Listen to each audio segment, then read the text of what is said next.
Donald Trump a dit une fois de plus qu'il allait frapper l'Iran. Mais pourquoi il ne frappe pas? Pourquoi depuis qu'il dit qu'il allait frapper, il ne frappe pas?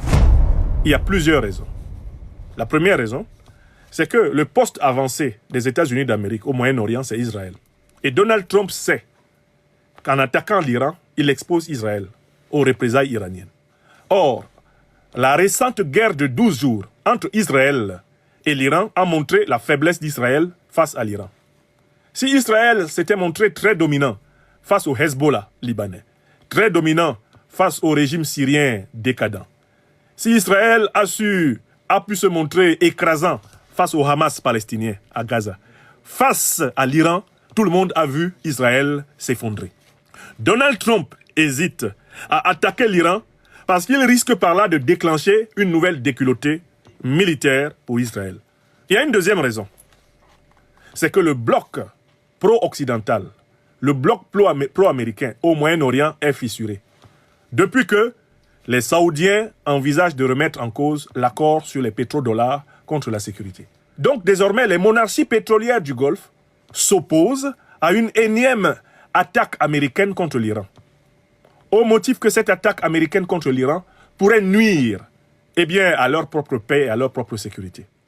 L'Arabie Saoudite, le Qatar, le Bahreïn et les Émirats Arabes Unis ont exprimé très clairement leur opposition à de nouvelles frappes américaines contre l'Iran. Pourquoi? Parce que si l'Iran est détruit par les États-Unis, par hypothèse, les réfugiés de la destruction de l'Iran vont se déverser sur les pays du Moyen-Orient.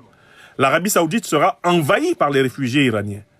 Les Émirats Arabes Unis, le Qatar, la Jordanie, tous ces pays seront envahis par les victimes de la guerre américano-iranienne. Et les États-Unis, comme d'habitude, ne seront pas là pour payer les pots cassés. Ils vont faire comme en Afghanistan, plier bagages, monter dans leurs avions la queue entre les fesses et fuir chez eux, en abandonnant le chaos. Mais il y a une troisième raison. Et c'est une troisième raison qu'il faut prendre au sérieux. C'est que les États-Unis d'Amérique ignorent où en est le programme nucléaire militaire iranien. Un proverbe africain dit que si un aveugle te menace, sache que son pied est déjà posé sur un caillou.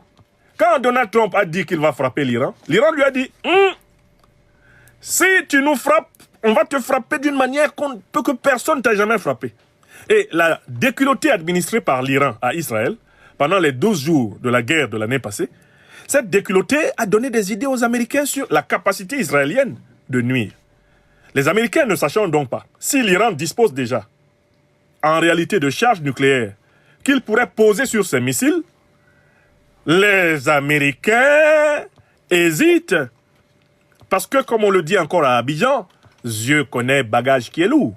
Depuis plus de 40 ans, les Iraniens se préparent à la grande confrontation avec les États-Unis d'Amérique.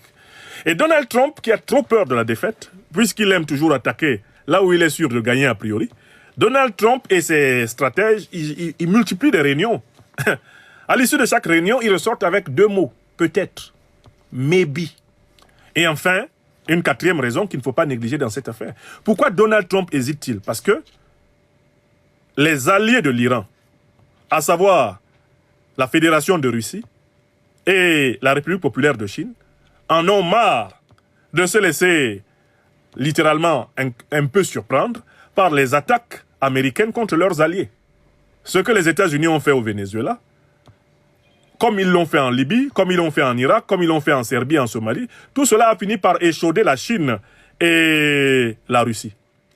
Les États-Unis d'Amérique de Trump ignorent donc si la Russie, qui a plusieurs ingénieurs nucléaires travaillant en Iran, et si la Chine, qui a plusieurs intérêts en Iran, y compris des ingénieurs, y compris des intérêts pétroliers lourds comme au Venezuela, ils ignorent quelle sera la réaction de la Russie et de la Chine en cas d'attaque contre l'Iran, d'attaque massive. Ils ignorent si la Russie et la Chine joueront un rôle actif dans la défense de l'Iran.